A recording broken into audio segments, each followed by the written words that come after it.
అందరికీ శుభాభినందనలు. కుంభరాశి అసలు వీళ్ళు సహజంగానే ఒక నిండు కొండలాగా ఉండే లక్షణం వీళ్ళది.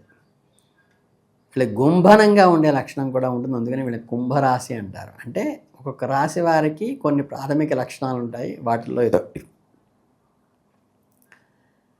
వాళ్ళ గురించి తెలుసుకునే ముందు కుంభరాశి అంటే తెలుసుగా, ధనిష్ట 3-4 పాదాలు, శతభిషం 1-2-3-4 పాదాలు, పూర్వభద్ర 1 పాదము, 2-3 పాదాలు జన్మించిన వారికి కుంభరాశిలోకి వస్తారు. కుంభరాశి వారికి ఈ మాసం అంతా కూడా వృత్తిపరంగా అంటే చాలా అనుకూలంగా ఉంటుందని చెప్పుకోవచ్చు. ఈ శని ప్రభావం కూడా కొంత ఇబ్బంది కలిగి కష్టాలు నష్టాలు కలిగే అవకాశం ఉంది. ఈ నెలలో గ్రహ సంచారం మీకు ఒక రకమైన రక్షణ కవచంగా కూడా ఉంటుంది. అంటే కాంట్రవర్సీగా ఉన్నా కానీ జాతకరీత్యా చూస్తేనేమో వృత్తి వ్యాపారాలు అనుకూలంగా బాగుంటుంది, ఆదాయం బాగుంటుంది అని ఉంది. అంటే మీరు ఉద్యోగం చేస్తున్నా, వ్యాపారం చేస్తున్నా, మీరు ఆశించిన దానికంటే మెరుగైన ఆర్థిక అభివృద్ధి ఉన్నది అని చెప్పవచ్చు. లేదా ఉద్యోగంలో గుర్తింపు వస్తోంది అని చెప్పవచ్చు. ఆర్థిక పరిస్థితి గతంలో కంటే గణనీయంగా పెరుగుతుంది. చేతిలో డబ్బు ఆడుతూ ఉంటుంది. ఇంతవరకు ఓకే. ఇకపోతే ఈరోజు అనుకున్న పనులు పూర్తియగును అనే రాశిఫలం కూడా ఉందనుకోండి. అంటే మీరు ఉదయం లేచిన దగ్గర నుంచి ఏ పనులు అయితే తలపెడతారో ఎటువంటి ఆటంకాల విజయం పూర్తవుతాయి.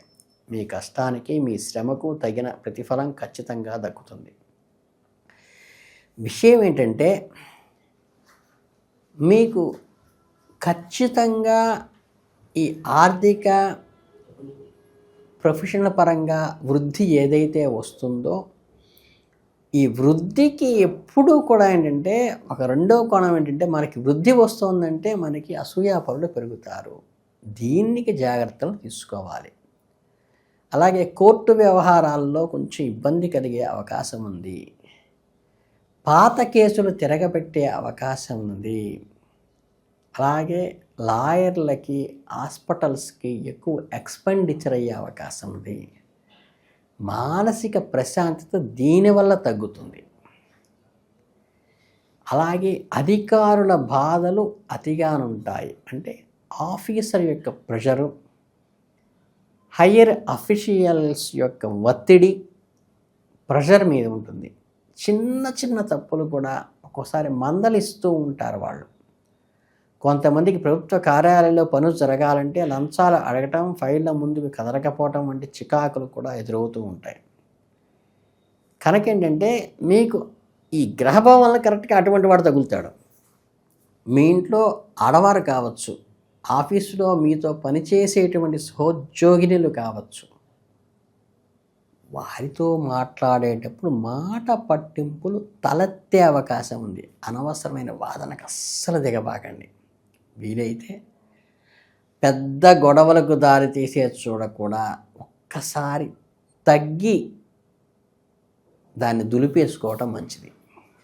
అంటే ఇక గృహ వాతావరణకు వస్తే ఇల్లంతా కళకళలాడుతూ కొంచెం ధన వ్యయం కలిగేటువంటి ఉత్సవాలు చేసేటువంటివి జరుగుతాయి.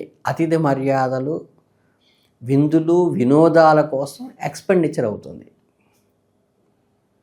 సుఖము నెరవేరుతాయి, శుభప్రాప్తి కలుగుతుంది. అంటే చాలా కంఫర్టబుల్ లైఫ్లో ఒక రకమైన ఉత్తేజభరితమైన ఆదాయం, ఆనందంలో ఖర్చులు పెరుగుతాయి.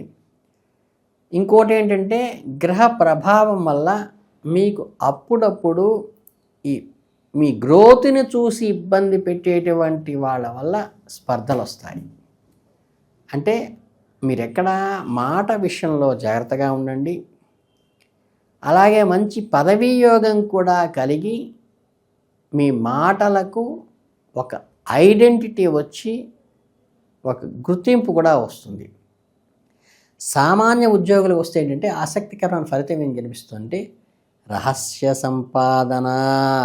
అంటే ఏంటంటే అసలు ఇటుపక్క నుంచి కూడా ఇన్కమ్ వస్తుందా అని తెలియని కోణంలోంచి ఇన్కమ్ వస్తుంది. ఎప్పుడో వదిలేసినటువంటి డబ్బు తిరిగి వస్తుంది.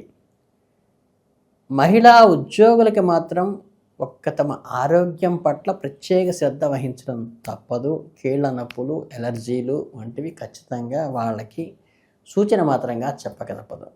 చిన్న సమస్య అనిపించినా వెంటనే డాక్టర్ని సంప్రదించండి. చక్కగా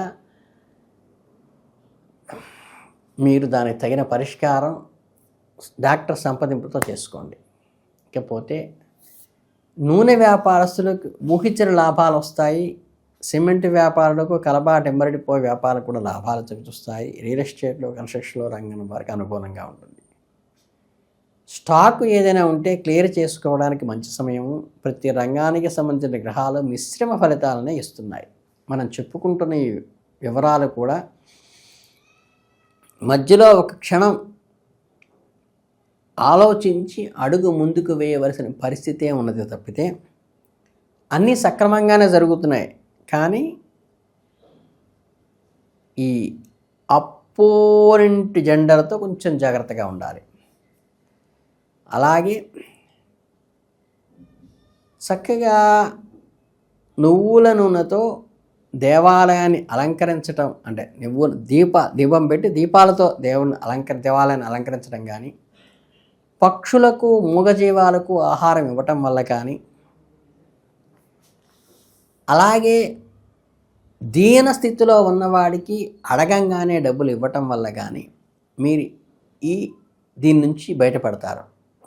మీకు ఇంకో ముఖ్య విషయం ఏంటంటే, చక్కగా మహాశివరాత్రి వస్తుంది కాబట్టి పంచామృతాలతో స్వామిని అభిషేకించడం మర్చిపోబాకండి. నెలలో ఏదో ఒక సోమవారం ఖచ్చితంగా చేసుకోండి.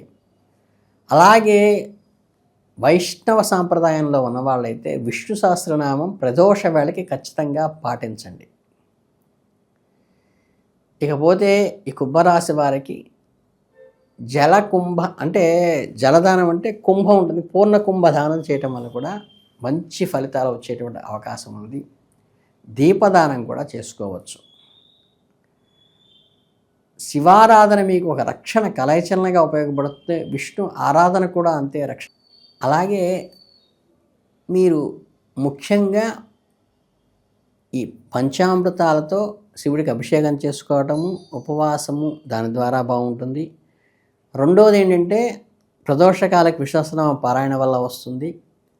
ఇంకా ముఖ్యంగా గణపతికి అధర్వణ శీర్షంతో పూజ చేయటం వల్ల కూడా చాలా మంచిది.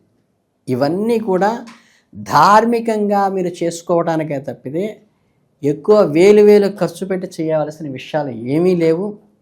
చక్కగా ప్రత్యేకంగా మీ రాశి వారికి చెప్పబడింది ఏంటంటే పూర్ణ కుంభదానము, ఉదక కుంభదానం అని కూడా అంటారు. దీని ద్వారా కూడా మీకు పరిష్కారం చెప్పబడుతోంది. కనుక ఈ పరిష్కారాలు పాటించినట్లయితే కుంభరాశి వారు అద్భుతంగా ముందుకెళ్తారని మనస్ఫూర్తిగా కోరుకుంటూ ధన్యవాదాలు.